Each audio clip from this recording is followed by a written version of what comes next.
right, good evening, everyone, and welcome to Free. I'm Ryan. I'm the pastor and executive director here. This is Jerome. He's the community ambassador here at Free. And to give you all the reminder, well, first I should welcome our online people. I don't know which camera I'm looking at here, but welcome to all of you online. I'm glad you're here joining us. We're glad to have you part of this community. And speaking of community, this is a community for addicts, loved ones of addicts, and spiritual refugees. And what we do here is break the silence of addiction and create space for healing, recovery, and spiritual connection. And there is always one thing we don't do, and we can shout it out on the count of three, all four words. If you're joining us from your living room or from a sober living or a treatment center, wherever, you can shout it out too on the count of three.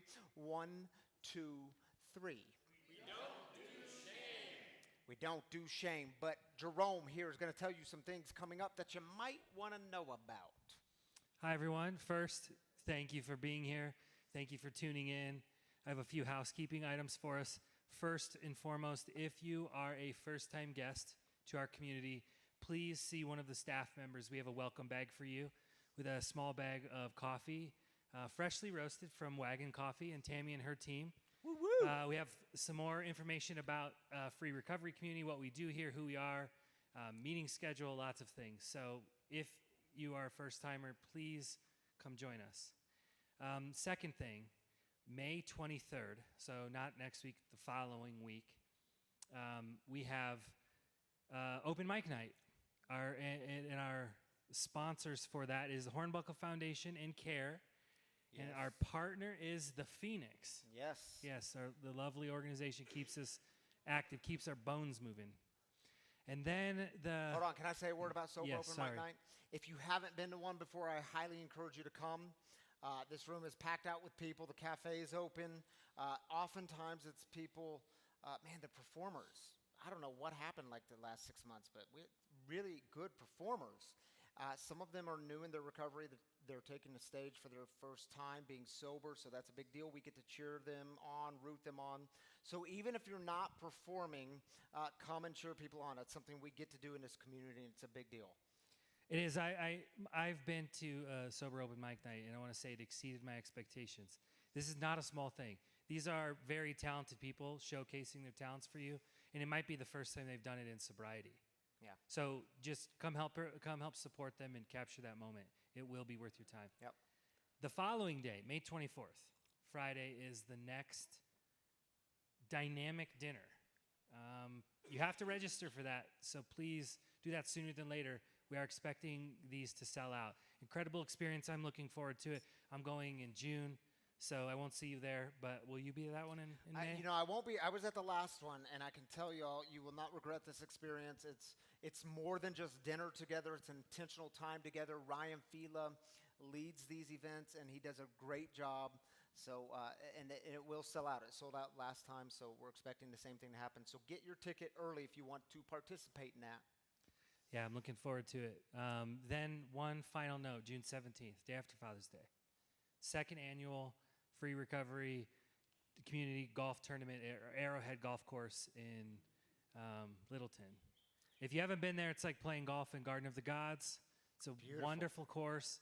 It's going to be a wonderful event regardless of your skill level. It's a scramble format, so you don't have to be good at golf. If you have one good shot, your team is going to be grateful, and you'll thoroughly enjoy the experience. Please come visit us there. We have sponsorship opportunities and registration opportunities for individuals, organizations, businesses alike. Information's on our website, or I'll be here after the service if you have any questions. Thank you, Jerome. You bet. It's good to have you here. Likewise. All right, y'all. Yeah, we can clap for Jerome. Jerome just mentioned Father's Day. That's in a few weeks from now, but I realize tomorrow is Mother's Day. So we have a little video for you. Check it out.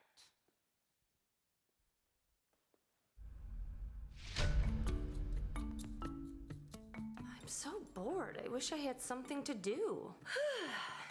Thanks for letting me sleep in, kids. If you make a mess in the kitchen, please let me know so I can clean it up.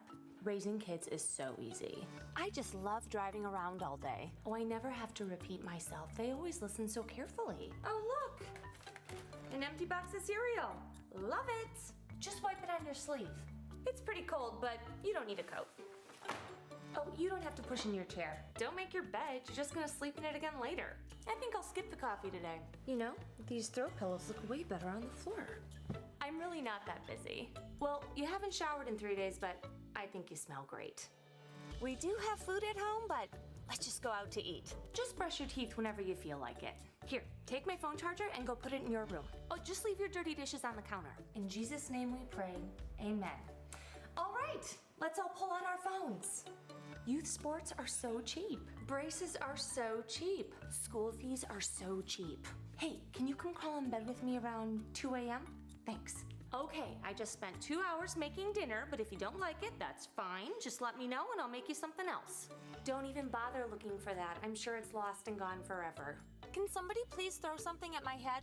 I mean, I can keep track of every single one of your things. I get a ton of sleep. I get a ton of gratitude from my children. I get a ton of unsolicited help with the housework. Oh, you don't have to hurry up. We're gonna be right on time. Can someone please throw something at the TV? Thanks for doing the laundry, everyone. I'm sorry, I can't hear you. Can you use your outside voice? Fight, fight, fight! The floor of this vehicle is so clean, I can't believe it. Oh, good. Another trip to the grocery store today. Let's go.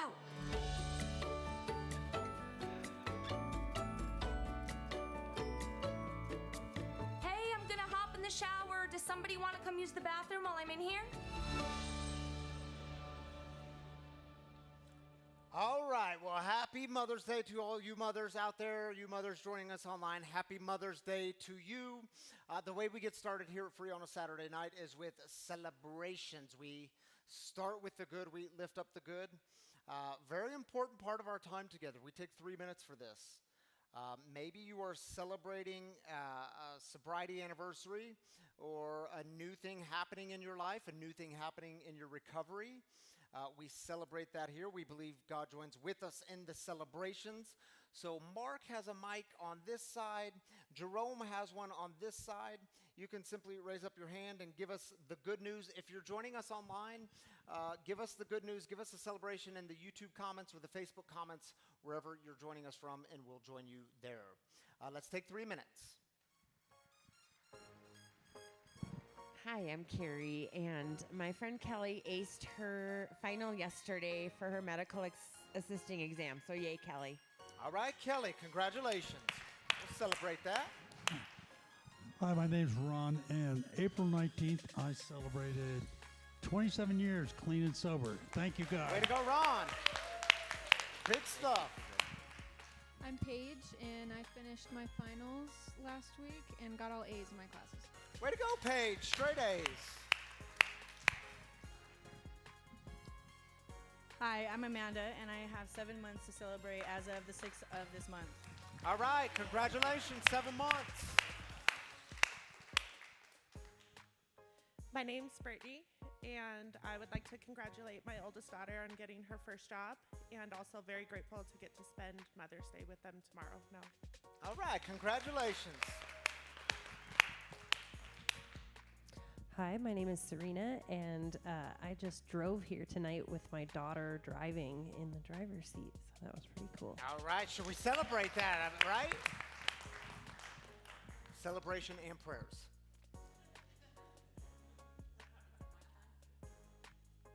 Hi, my name is Freda. I just celebrated a year of recovery, and I got a job promotion. All right, way to go. Congratulations.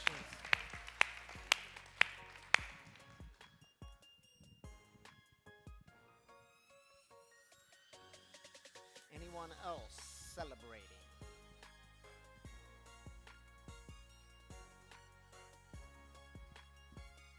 My name is Mark, and after 2.5 weeks of living in my truck, and God willing, tomorrow I'll wake up with 7 months clean and sober, but I also now have a place to live until June 25th, and then moving into Reunion right after that. So things are going very well.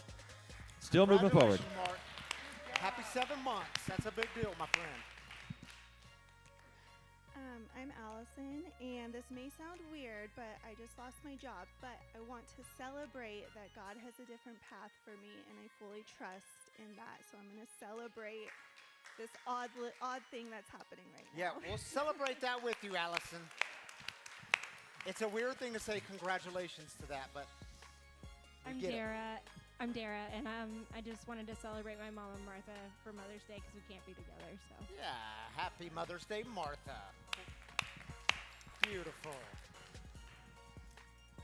Anyone else? You got 10 seconds. 10, 9. Who has a celebration in the house? Anybody? Oh, we do got a celebration right here.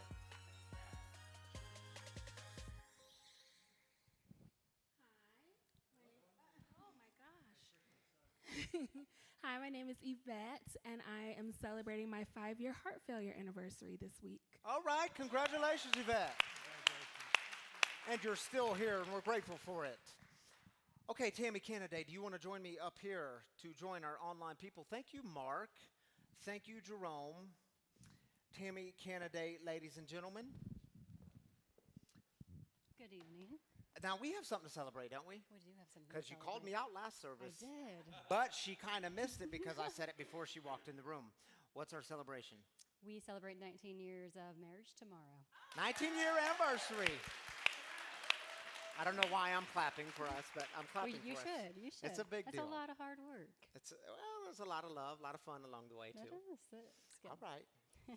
Tomorrow's a big day, Mother's Day and anniversary. That's double. And double birthday in a whammy couple for you. weeks. Man, May is one of those months. I know. I got to be on we my should game. have done it differently. All right, let's join our online people. You want the first one? Yeah, Kai says celebrating 421 days free of fentanyl. Way to go, Kai. Congratulations.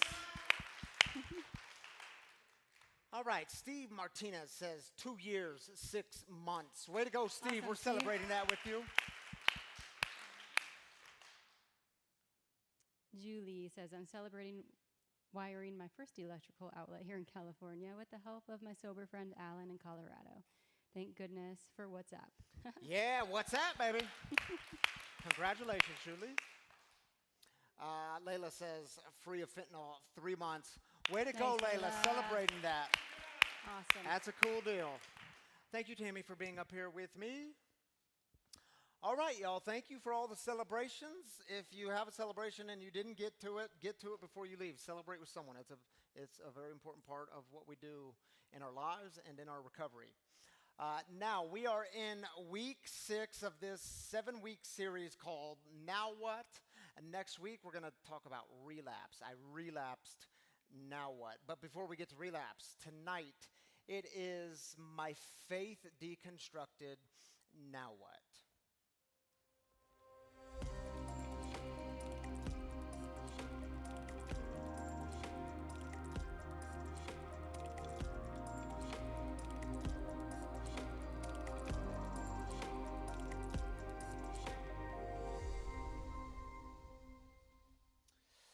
My faith deconstructed, now what? Maybe you're here tonight, you're finding yourself in a season where you're saying, man, it just feels like everything that I once knew, all my beliefs about God and religion, the faith that I grew up with, it's all being called into question now, and what do I do?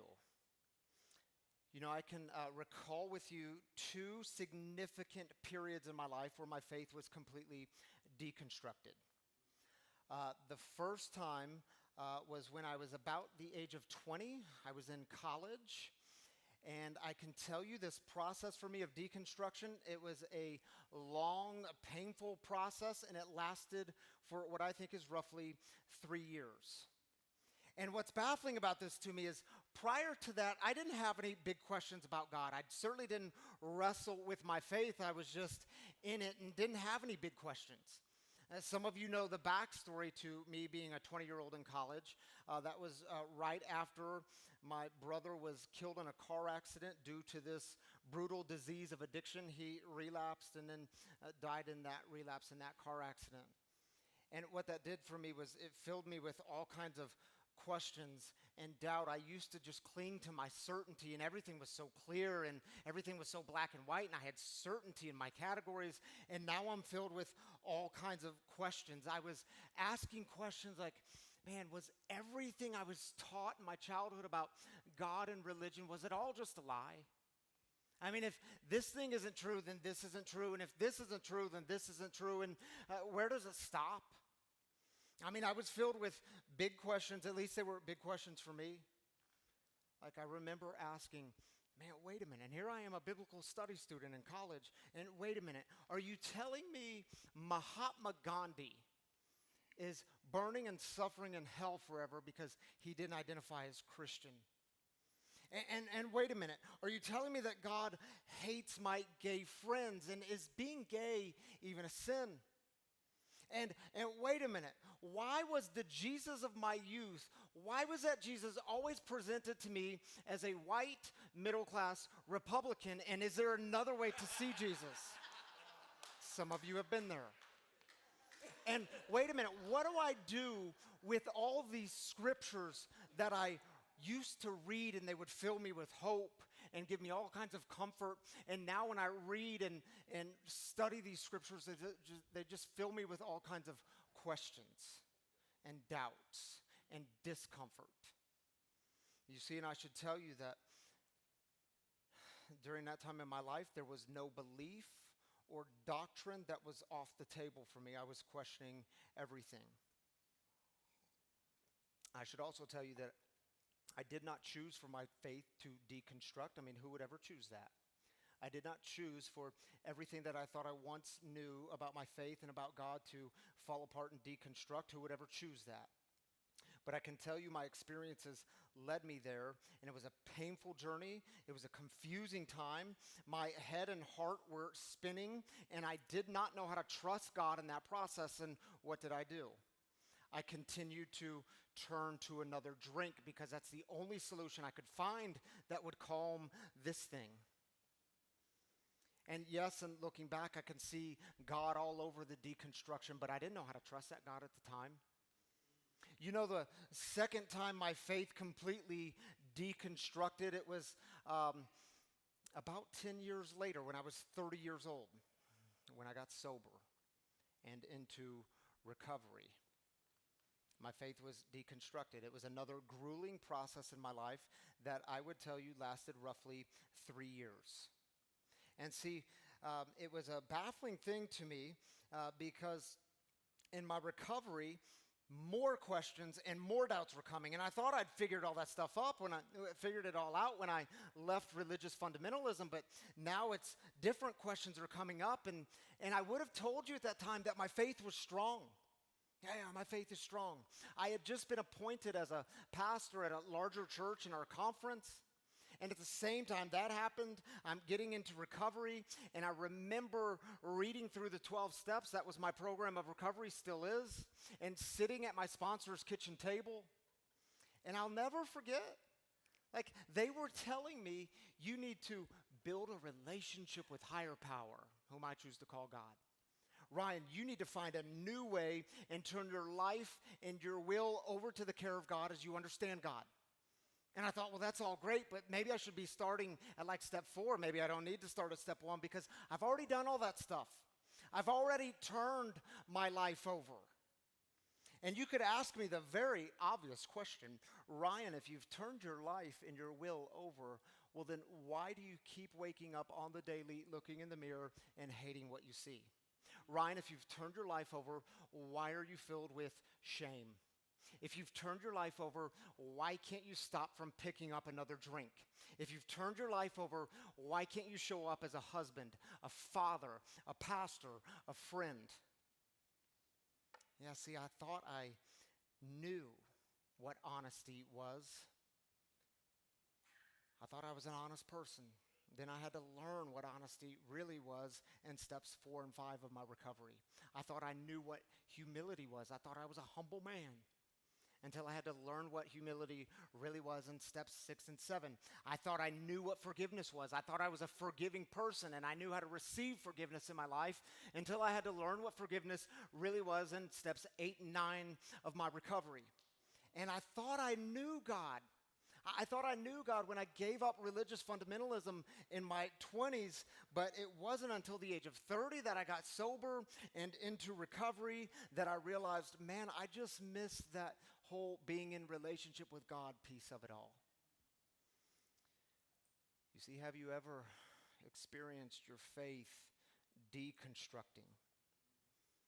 It's hard. It's painful, it's confusing, and yet I can tell you it is absolutely necessary to the health of your spiritual journey. I can tell you every time my faith has been deconstructed, it had a way of making God bigger. And see, this deconstruction word, it's kind of an interesting word that we have. It is a word that has in recent years, it has become kind of a buzzword in religious circles and non-religious circles alike. Religious circles fear it. It is the great enemy. Non-religious circles crave it. Where did it come from? We actually get this term deconstruction from the French philosopher Jacques Derrida, if you've ever read any of Derrida.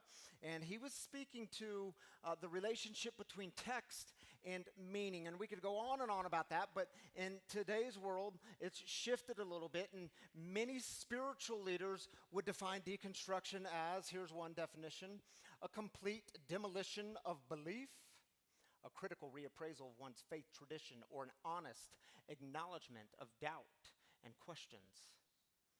Another spiritual leader defines it as a crisis of faith that leads to either a reevaluation or sometimes a total abandonment of the faith project.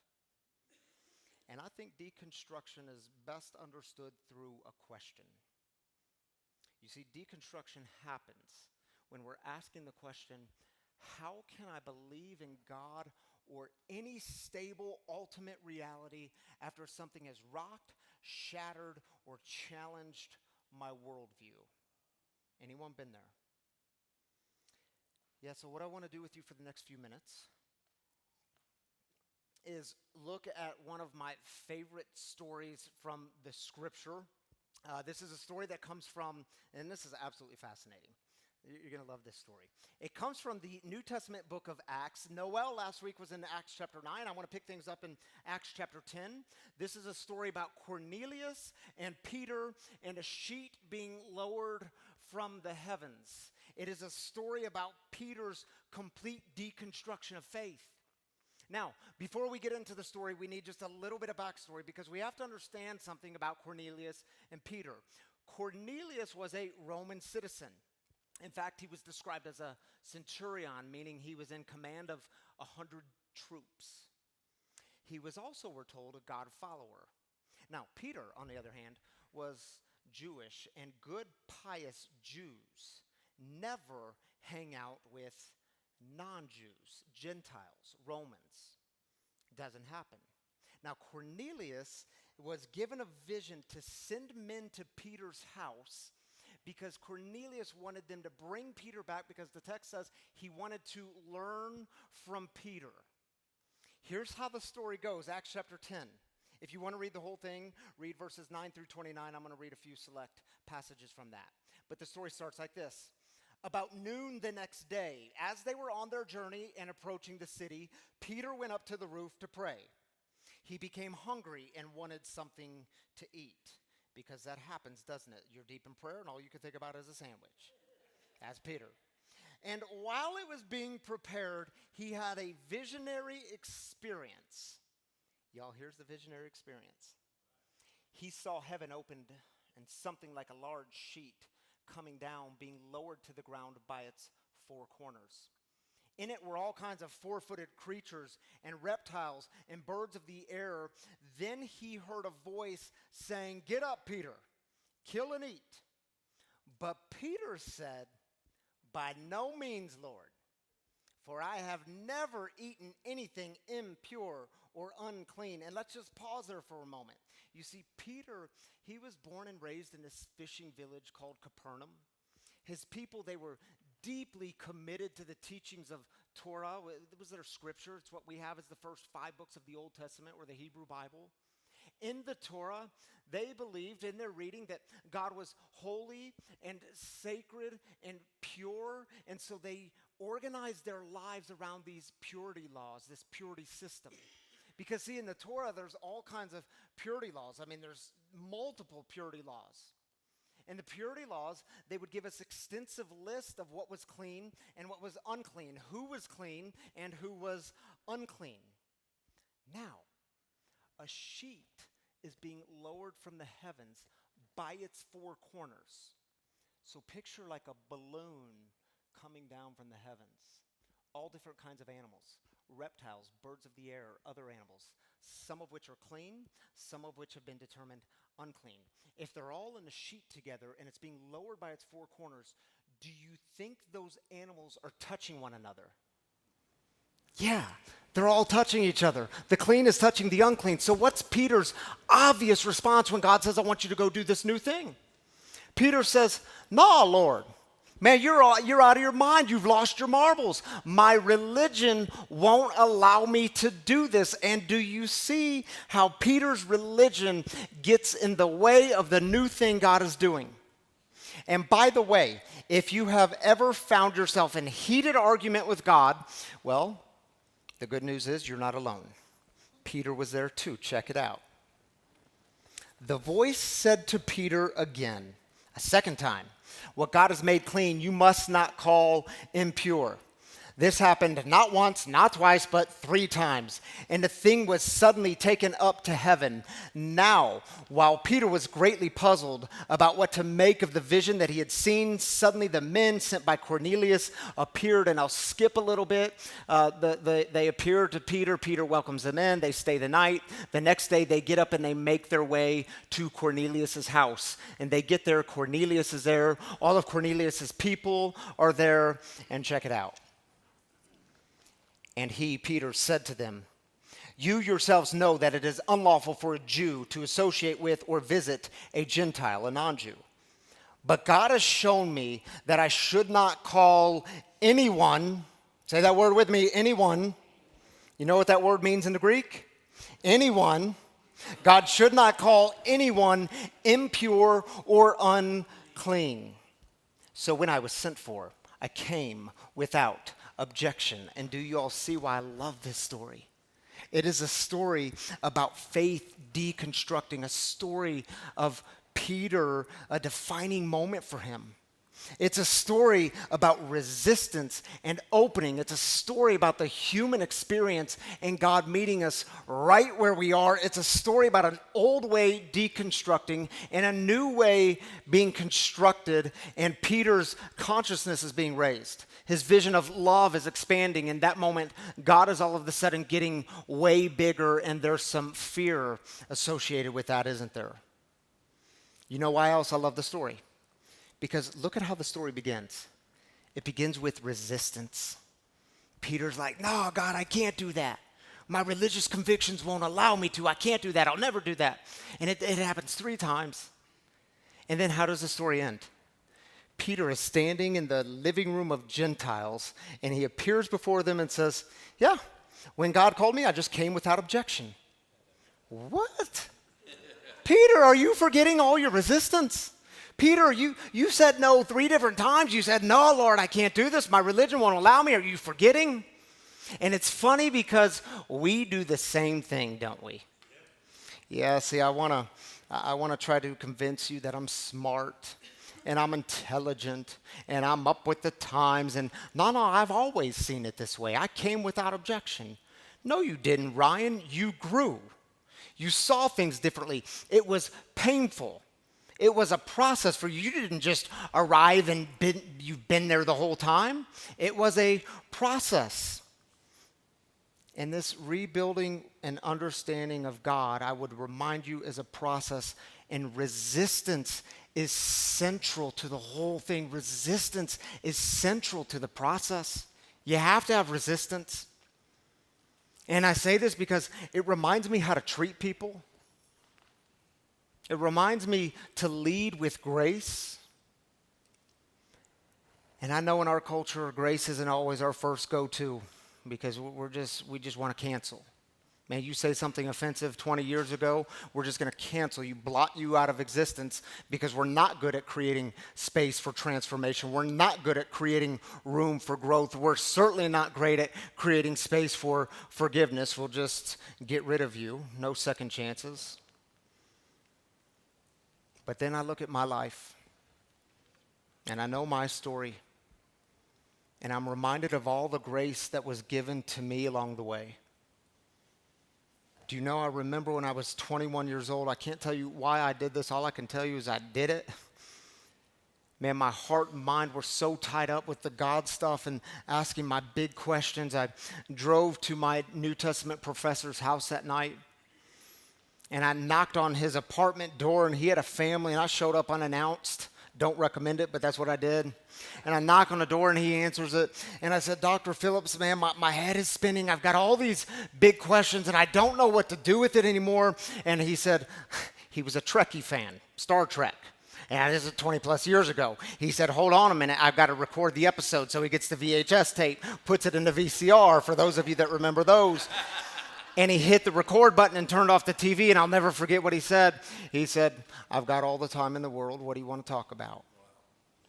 And I said to him, I said, man, these scriptures that we're reading, you're like teaching me a new way to read them. You're giving me a new lens, a lens of love to read these scriptures through. And I don't think God hates my gay friends anymore. And it was like God was saying to me, Ryan, stop calling something unclean when I've termed it clean. Stop doing that. You don't have to live that way. And do you know what Dr. Phillips didn't say to me? He didn't say to me, oh my gosh, Ryan, I can't believe how slow you are. I mean, you're just now getting here. I mean, how old are you? How elementary are you? He didn't say, oh my goodness, how could you be so stupid? No, he walked with me. And he created space for my questions. And see, my faith was deconstructing, and God was getting a lot bigger. And that was a very scary moment for me. Very scary season. You see, but I'm reminded of the grace that's been given to me on my journey. Do you know, I can tell you exactly what it was like early in my recovery, sitting at my sponsor's kitchen table and saying to him, man, I've been attending these meetings, and these people, man, they talk about God a lot. I mean, they talk about God more than I do. And these people, Terry, you got to understand, they don't even identify as Christian. And yet I'm hearing them talk, and then I see the way they live, and something tells me it's good and true. I'm seeing it with my eyes. You know what he didn't say to me? He didn't say to me, Ryan, you're so stupid, man. How could you be so slow? You don't know this just because they're different from you. They don't identify as Christian. They have nothing to teach you. No, you know what he did? He said, yeah, keep hanging around those people. They might teach you something about God. Keep hanging around those people. They might even bring you closer to God. Keep learning from them, and you might not pick up a drink along the way. I mean, in that moment, it was kind of like God was saying to me, Ryan, yes, it's okay. You can go to the home of Cornelius and enter the living room and sit with them. And guess what? You might even find me there.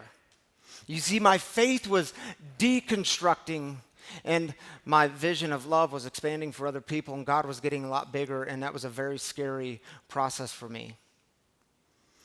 You know, in high school, I took a weightlifting class. Anyone do weightlifting in high school? Mm-hmm. I don't know if they still offer it in high schools, but I took a weightlifting class, and I remember one of the first things we learned, the teacher speaking to a group of high schoolers, you know, filled with testosterone and wanting to get jacked up. And I'll never forget what he said. He said, if you want to build muscle, well, you first must break down the muscles. You're going to have to tear them. It's going to be painful. You're going to be sore. You are literally tearing these muscles so that they can bleed, so that something new can be developed. It's why when you have a strenuous exercise, or you've gone to the gym and done some heavy weightlifting, within 60 minutes you're supposed to drink the protein shake, because your muscles have literally been torn, so they're in a position now to absorb the nutrients, so they can actually grow. It's why, by the way, if you have a hard day at the gym, or maybe you've done some physical labor, some yard work, and you wake up the next day and you're like, oh my goodness, I'm sore. I just bench pressed till I couldn't bench press anymore, and now my pec muscles are sore. Why is this happening? Because you literally tore the muscles. You deconstructed them. They were bleeding so that something new could be built. And the old saying is true, isn't it? No pain, no gain. You see, deconstruction is painful, but it is absolutely necessary for your physical health. And I would remind you, when it comes to the spiritual journey, deconstruction is painful, and yet it is absolutely necessary to your spiritual health. If you're here tonight and you're saying, man, my faith is deconstructing, now what? What do I do? I would leave you with these 4 simple but not always easy suggestions. And the first one is this: embrace the deconstruction, but don't let it harden your heart or close your mind. There's that early part in the big book of Alcoholics Anonymous and Bill's story where he's telling the experience of people coming to him, explaining a God of love, a God of relationship. And do you remember what he says? Immediately my mind snapped shut. Don't let it harden your heart. Don't let it close your mind, but embrace the deconstruction. And number 2, acknowledge your resistance, because resistance is part of it. You can't get away from it, but don't let it win.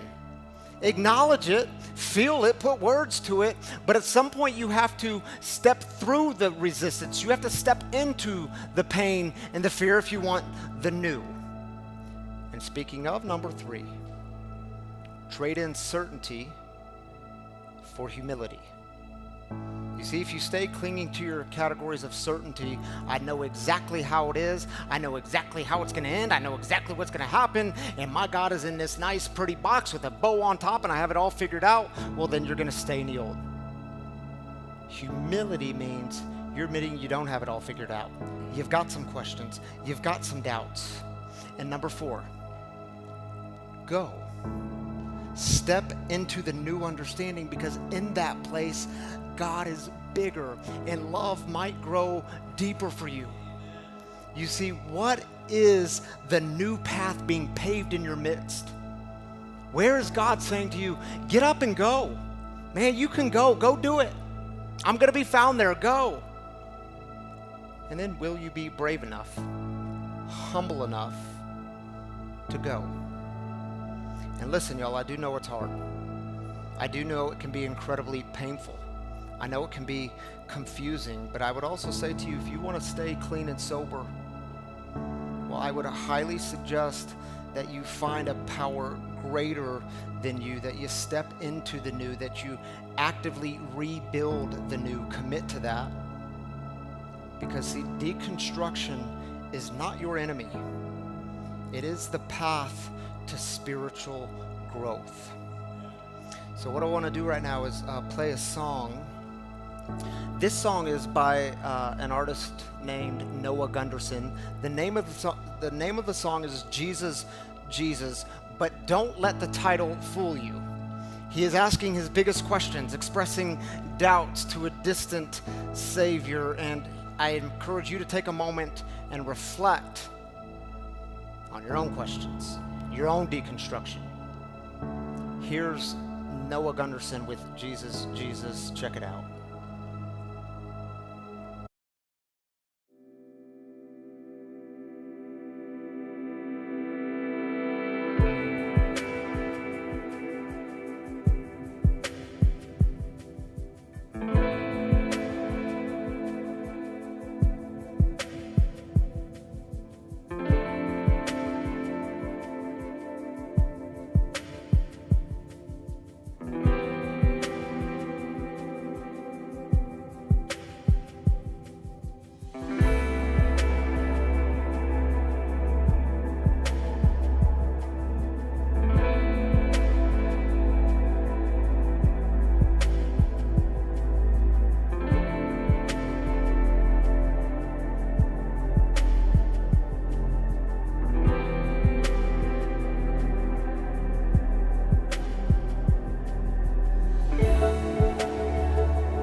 Turn the mic on. Hi, friends.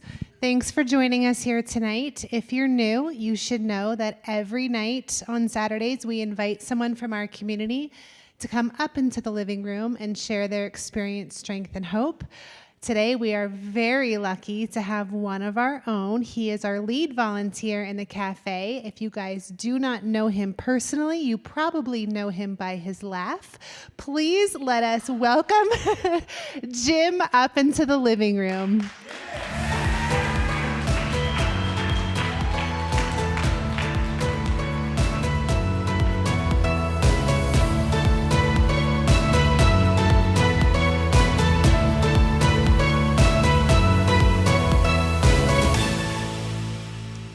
Thank you for joining us, Jim. Can we please give a nod to the beautiful shirt that he's also wearing in that picture? So thanks for joining us tonight, Jim. And for those of us who don't know you and know your backstory, can you kind of start at the beginning and tell us what the faith of your childhood looked like, and kind of how, before we talk about the deconstruction, talk about what you began with and what that looked like?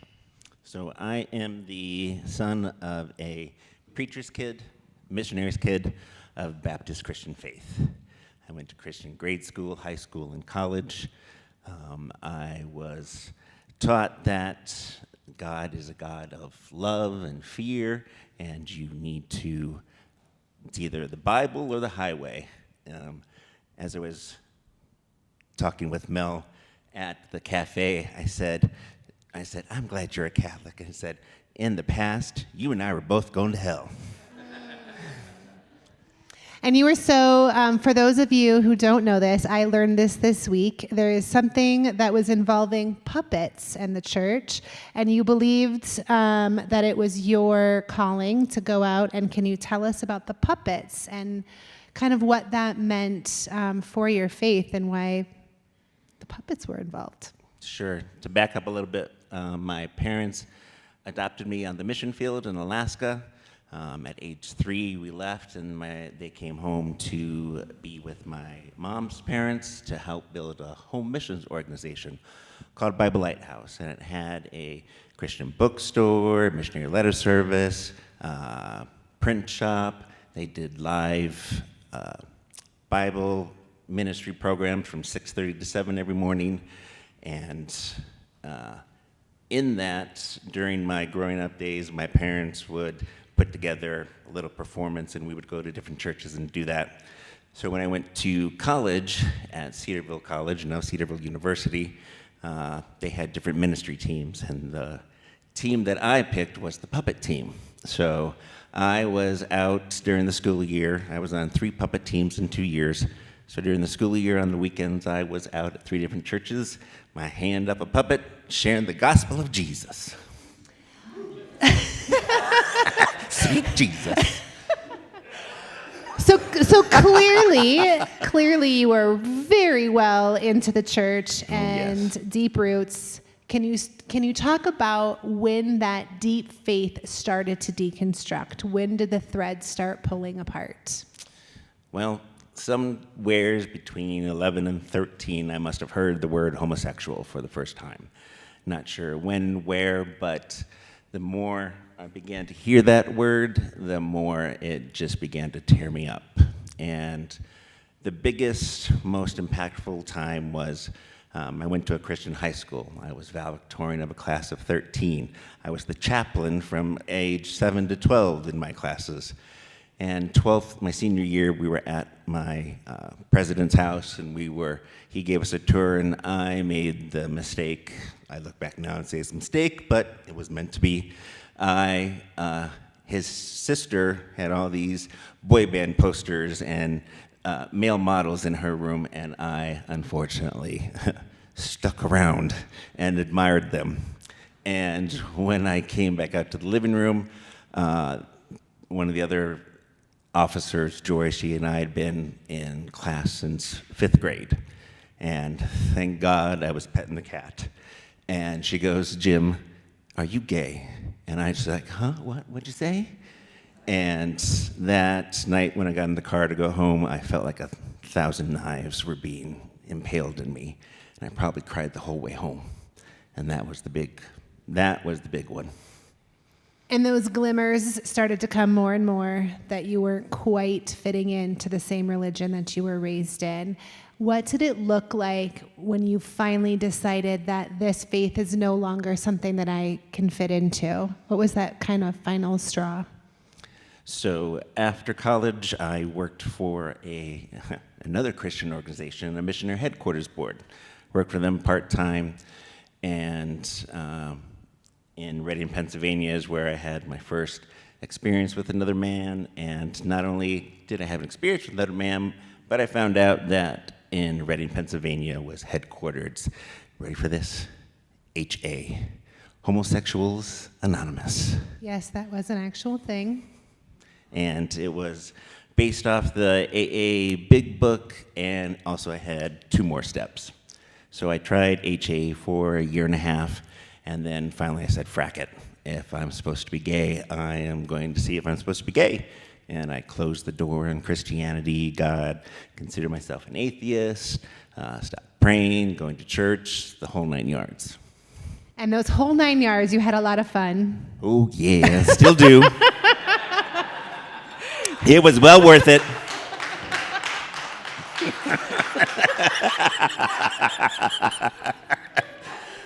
My parents wouldn't say that, but... So in that time, you clearly strayed from the faith of your childhood. You would say it was completely deconstructed. You had gone the complete 180 and exploring that different side of you that you never had before. But what was it that made you turn back to a God of your own understanding, and how did you start reshaping that, not wanting to go back to the previous God that you had? What did that look like? So after about that first 5 years, I couldn't say God, couldn't say anything. I just began using divine, Holy Spirit, and because I knew there was a higher power. I knew there was something outside of me, beside myself. And so I began going to an American Baptist church that was welcoming and affirming. That didn't do so well. Went to Unitarian Universalists. That didn't work out so well.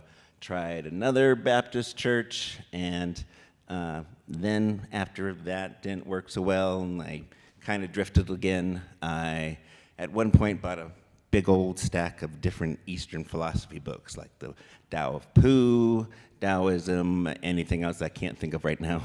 But I tried those, and this was coming up in 2005, and as I was reading those books, this was when I seroconverted and became HIV positive at age 35.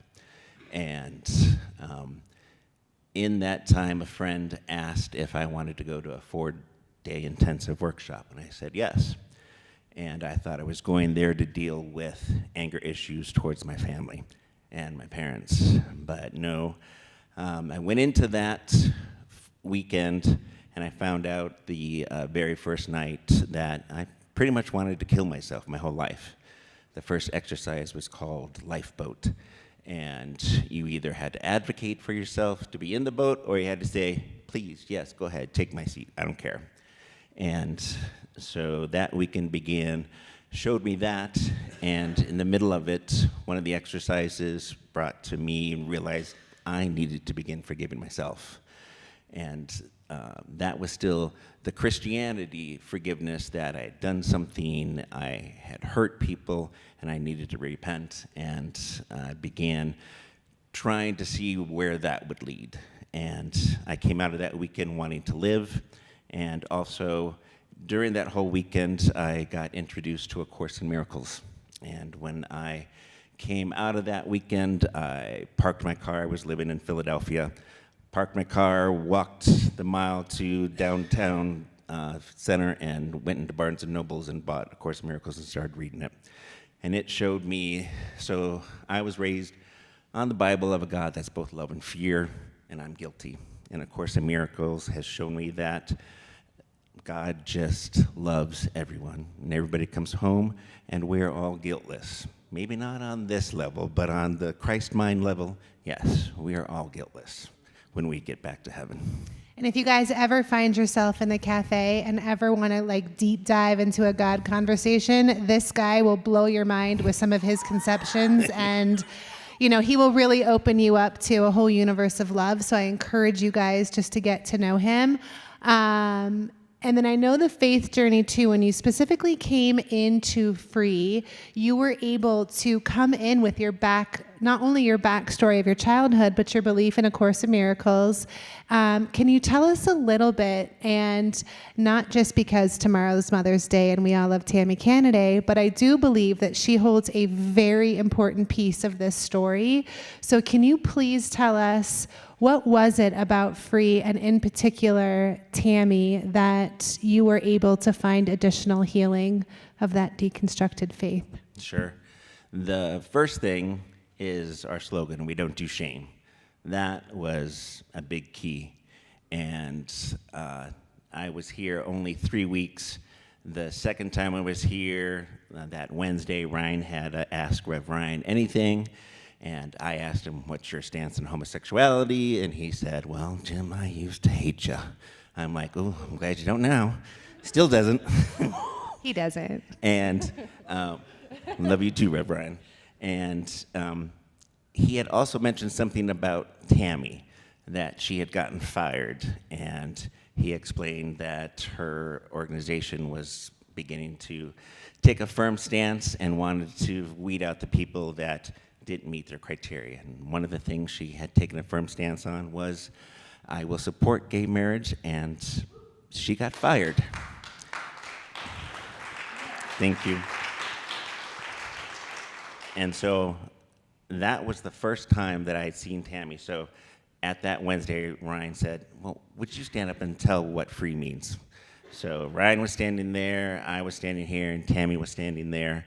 And that was the first time I had been introduced to Tammy, and I looked at her and I said, "Tammy, thank you for taking the fall for someone like me who identifies as a gay man." And along with that, also, Ryan asked 3 questions at the end of before you get baptized. And the last question that he asked is, "Do you know that you're not damaged goods?" And I saw that on YouTube before I came here, and that's what brought me here. And from age 23 until 50, I thought I was damaged goods. It wasn't until the day before my 50th birthday, April 17th, 2020, I began to love myself. And from there, big changes began to happen, and what I was learning in the course began to make sense, and I began to become a much more happier and peaceful person. We can tell because of your contagious laughter. So please don't stop sharing that with us. In closing, to someone who's out there, perhaps still struggling, perhaps they're in that middle season where their faith is deconstructed, but they have yet to grasp onto a new conception of what it could possibly mean to find that loving God, what piece of hope can you leave with us tonight? So I'll tell you right now, from the Course it says, "To heal your brothers, accept God for them." And I want you to know that anyone here that's struggling with anything, even if you don't believe anything that I've said, anything of any religion, I'll accept God for you, and eventually we all go home. No one is left behind, and I will help carry you until you get there, because it's worth it. See, I told you guys, this guy is amazing. I hope you guys get a chance to get to know him better. He is one of our lead volunteers. He's here all the time. So please, one more time, give it up for Jim. Thanks,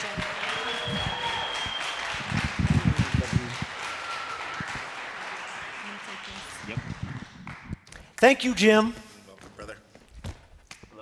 I did used to hate you, Jim. My religion allowed me, no, not personally, just all of you, but I don't anymore, and that's a really important part of my story. And you are not damaged goods. I believe that. All right, y'all, man, how do we end things? No, we end with very similar to how we began. We began with celebrations. We lift up the good. We start with the good. And we close with what we call heartaches, because what we know is sometimes we try to carry these burdens that are really heavy. We try to carry them alone, and I always remind y'all, we don't have to do it alone. It's why we have community. It's why we have a God who hears the cries of the people. So we take 3 minutes for this. Jerome will pass around a mic, and Karie will pass around a mic. And again, if you're online, just drop your heartache in the comment section on YouTube or Facebook. We'll journey with you there. And if you're here, of course, just raise up your hand. If you need prayer, encouragement, some lifting up, well, that's the importance of putting words to the heartache. So this time is yours. Hi, I'm Charlie. Just prayers for my grandmother. She entered hospice on Monday and will be passing away shortly here. So, Charlie, glad you're here, man. Prayers for you in the transition of your grandma. I would like to give a shout out to all the mothers out there who might be struggling if they perhaps are estranged from their children or have children who have since passed, and then also those kids who may be estranged from their mothers. Tomorrow is not an easy day for everyone, and so just kind of hold some compassion in your heart, because you never know what other people are going through, so just be a little bit kinder tomorrow, please. Yeah, thanks for that, Karie.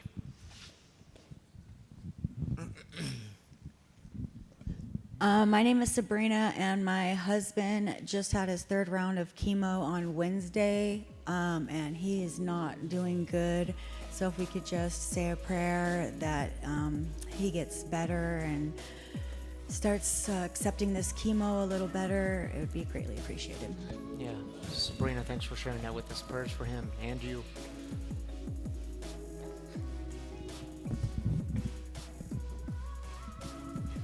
My friend Chazelle had to change her rehabilitation team. I talked about her before. She had a spinal injury. So it's just a really big shift and a little bit of a setback in her journey. All right, lifting up Giselle tonight. Hi, I'm Juanita Johnson. I'm asking for prayer for my mom. She's very depressed. Wants to die. It's very hard to live with her, knowing that she's so broken and is afraid of change. She wants it. And I just pray that she finds it, because it's so hard to deal with her wanting to end her life. Thank you, Juanita. Lifting her up tonight, and you.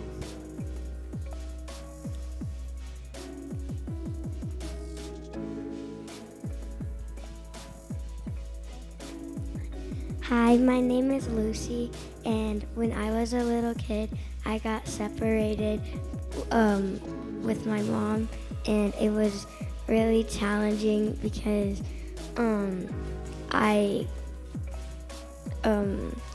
it was just challenging because it was hard, and I barely got to see her. Lucy, I'm glad you're here tonight. Thanks for sharing that with us. All right, y'all. Well, thank you, Jerome and Karie, for passing around mics. Jerome, you want to join me up here for a moment to join our online community? See what their heartaches might be? You bet I will. For the second time this evening? All right, I'll let you take the first one. Okay. Pamela, prayers for my friend Scott. He's been in the ICU at CU Anschutz since January with a rare disease. Pamela, that's tough. We'll lift you up tonight. Prayers for Scott. All right, Brian says, my mom's health, physical and emotional, has been going downhill since my dad died last August. Please lift her in prayer for healing and happiness. Brian, prayers for your mom. Glad you're here tonight, lifting her up, and you. Greg Woolridge, please pray for my brother fighting pancreatic cancer. Greg, some of us in the community understand that's an incredibly painful process, so we're sending some extra love your way. Yeah.